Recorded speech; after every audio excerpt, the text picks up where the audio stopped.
जय जगन्नाथ, जय मां काली। मान्यवर केंद्र गृह मंत्री श्रीयुक्त अमित शाह जी, पश्चिम बंग राज्य बीजेपी के अध्यक्ष श्रीयुक्त समीक भट्टाचार्य जी, मान्यवर केंद्र मंत्री श्रीयुक्त भूपेंद्र यादव जी, मान्यवर केंद्र मंत्री श्रीयुक्त सुकांत मजुमदार जी, मान्यवर केंद्र मंत्री श्रीयुक्त शांतनु ठाकुर जी, राष्ट्रीय साधारण संपादक बीजेपी मान्यवर श्रीयुक्त सुनील बंसल जी, सह प्रभारी मान्यवर अमित मलभिया जी, नवनियुक्त विधायक दल की नेता मान्यवर श्री शुभेंदु अधिकारी जी और विधानसभा के भी विरोधी दल की नेता श्री दिलीप घोष जी, श्रीमती अग्निमित्रा पल जी, श्री मंगल पांडे जी, श्रीमती रूपा गांगुली जी और यहाँ उपस्थित सभी नवनियुक्त विधायक महोदय महोदयागण, आज के नवनिर्वाचित विधायक दल नेता श्रीयुक्त शुभेंदु अधिकारी जी, उसको मेरी तरफ से, उड़ीसा तरफ से बहुत बहुत शुभेच्छा और अभिनंदन। सबसे पहले मैं पश्चिम बंगाल के लोगों को बहुत बहुत अभिनंदन और शुभेच्छा ज्ञापन करता हूं। आज की ये दिन संभव करने के लिए भारतीय जनता पार्टी को सभी नेता कार्यकर्ताओं और जितनी भी धन्यवाद दिया जाए यो कम ही होगा। 2011 में 3 सीट से आज की 200 पार हमारे लिए एक अविस्मरणीय यात्रा है। इस बड़ी विजय के लिए मैं महाप्रभु श्री जगन्नाथ जी को कटी कटी प्रणाम करता हूं। महाप्रभु जी के आशीर्वाद से यह असंभव संभव हुआ है और मां काली की भी जो आशीर्वाद है उसी पर ही वो संभव हुआ है। ओडिशा और बंगाल में ज्यादा कोई अंतर भी नहीं है। हमारा लोग कलकत्ता को अपना दूसरा घर मानते हैं। हम दोनों राज्यों के लोग महाप्रभु श्री जगन्नाथ जी को सिर्फ भक्ति नहीं करते हैं, दिल से प्यार करते हैं।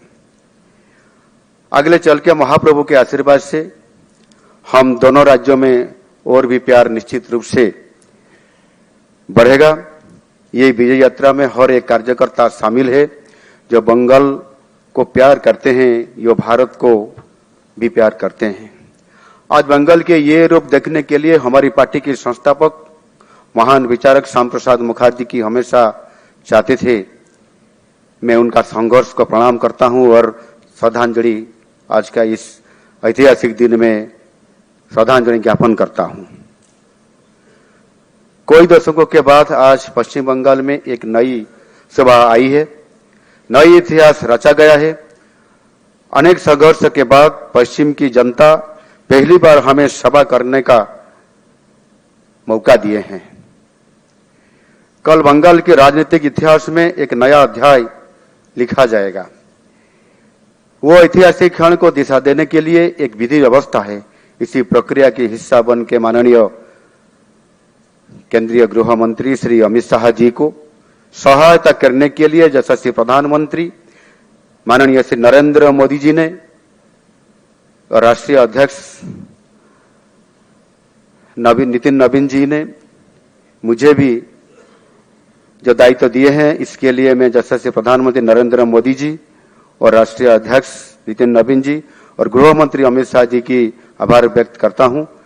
मुझ पर भरोसा जताने के लिए आपका बहुत बहुत धन्यवाद।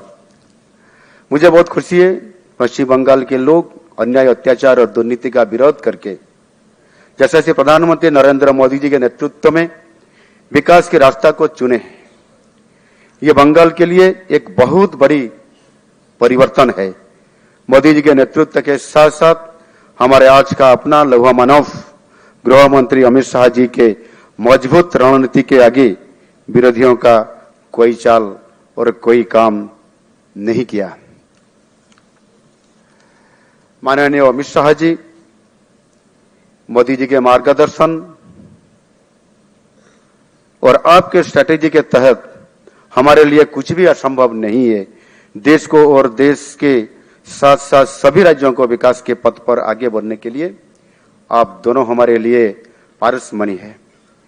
प्रधानमंत्री हमेशा पूर्वोदय के बारे में हम सबको कहते हैं। विकसित भारत की परिकल्पना में पूर्वोदय का एक बहुत बड़ा महत्व रहेगा।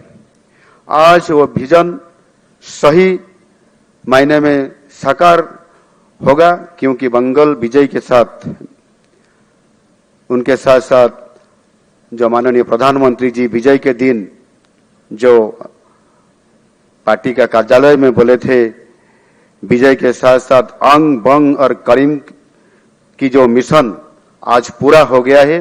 और निश्चित रूप से मैं बंगाल की हमारे सभी नेताओं और कार्यकर्ताओं को नमन करता हूं। आप लोगों ने जिस तरह हर दिन, हर हफ्ता, हर महीने, हर साल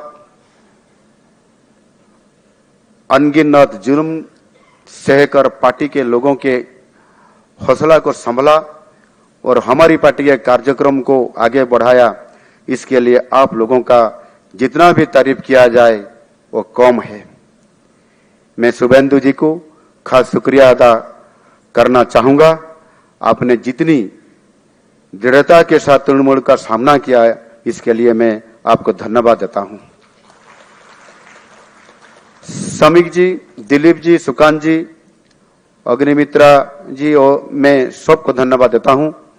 आप लोगों ने न सिर्फ बंगाल के लोगों का बल्कि पूरा देश को सिखाया है कैसे अन्याय अत्याचार के खिलाफ लोगों के साथ कांधों से कांधा मिला के लड़ा जाता है और जीता जाता है।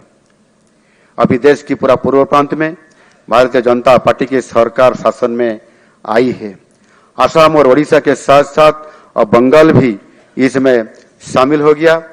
केवल केरल और तमिलनाडु को छोड़कर हमारा पार्टी अब सभी राज्यों में सरकार में है या मुख्य विरोधी दल के रूप में आज काम कर रहा है। मैं वहां 3 बार प्रचार के लिए आया था। मेरे साथ ओडिशा के केंद्रीय मंत्री, सांसद और 500 से ज्यादा कार्यकर्ताओं वहां प्रचार में शामिल हुए थे। मुझे खुशी है कि मैंने जो 6 आसन पर प्रचार किया था, इसमें से हमारा प्रत्याशी भी 5 आसन पर विजयी हुई। मुझे अनुभव हुआ था बंगाल के लोग विकास और शांति के लिए तरस रहे हैं। हमारे बीजेपी सरकार आने के बाद मुझे खुशी है कि यहाँ शांति स्थापित होगा और विकास भी आगे बढ़ेगा। मैं चाहूंगा आप सब लोग मोदी जी और शाह जी के नेतृत्व में मिलकर पश्चिम बंगाल के लोगों को सुशासन देने के लिए पूरे तन मन से काम करेंगे। आशा करता हूं और मुझे पूरा विश्वास है कि राज्य के शासन प्रशासन में ये बात आप हमेशा याद रखेंगे। फिर से सबका बहुत बहुत धन्यवाद और अभिनंदन। बहुत बहुत धन्यवाद।